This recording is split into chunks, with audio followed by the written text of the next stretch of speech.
Dahil tag-ulan ngayon ay magluluto tayo ng sopas. Ayan. Bali naglagay ako ng tubig at saka nilagyan ko ng asin at saka mantika para pagka kumukulo na siya hindi dumikit yung pasta niyan. O gagawin nating sopas.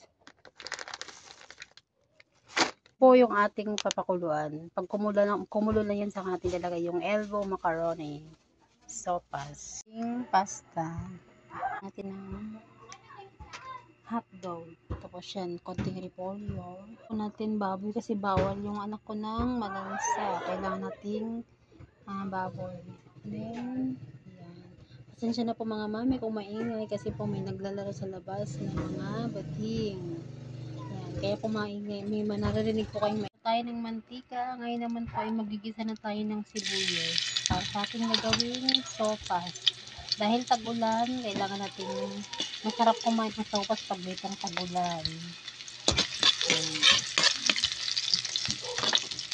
Dahil sunod naman na natin ang baboy.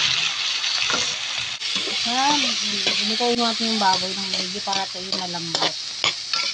Mas masarap pa siyang sahog ng sopas ng mga baboy pag lalo pag malambot kasi. Masarap, pero mas masarap ang sopas kapag ang sahog nun ay atay ng manok o kaya buto-buto ng manok. Kaya kaso bawal naman po sa ko ang malansa, kaya ito bumili lang po ako ng 2 pork. Yan, sinawag ko ngayon. Hiniwa ko lang ng pahaba para mas maraming tingnan. Giluto na siya. Ngayon pwede naman natin maigisa yung kanyang mga gulay. Yung repolyo. Ito natin yan mga mami. Tapos hahanguin natin para hindi siya ma-overcook sa gagawin natin sopas. Natin saglit. Pag medyo alam natin malapit ng maluto, saka pa natin lagay yung konting beans at saka carrots. Ilang po yung beans at carrots, pagsabayin po na natin ilagay. Tapos saka po natin yan hahaluin.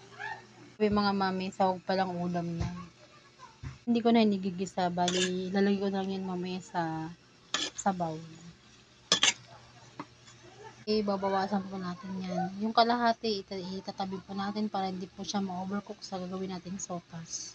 Mami, tinanggal natin yung ibang gulay para siya hindi ma-overcook. Ngayon ay ilalagay po natin yung tubig. Depende po sa inyo kung gaano karami yung gagawin yung sopas. Hindi na po ako naglagay ng star margarine kasi wala po akong star margarine, kaya mantika na lang po ang aking ginamit. Po natin lang hotdog. Bali hahalo na po natin dyan. Kanya-kanya lang pong technique kung paano sa inyo magluto ng sopas. Sa akin po kasi yan, ganyan kasi kukulo naman yan. Kaya po tayo ng paminta. Tayo yung pampalasa yan, beef cubes. Pinilipat po natin ang lalagyan kasi hindi yan magkakasya sa kawali ang ating nilutong sopas. Masarap kumain pag itong tag-ulan.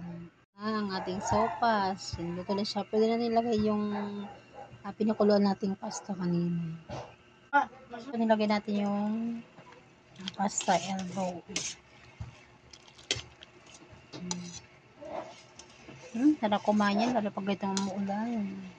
Yan yung tinabi nating repolyo. Yan. Yung mga lakas ng mga mami ang ulan. Kaya masarap din kumain ng sopas. Para lalong sumarap ang ating sopas, ay lagyan po natin yan ng isang latang ibaw. Sa mga followers at non-followers na rin, mag-iingat kayo palagi dahil ngayon po ay panahon ng ulan.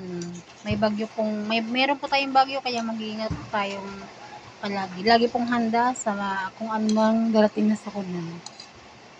Pwede na po tayong kumain mga mami. Maglagay na po tayo ng ibaw.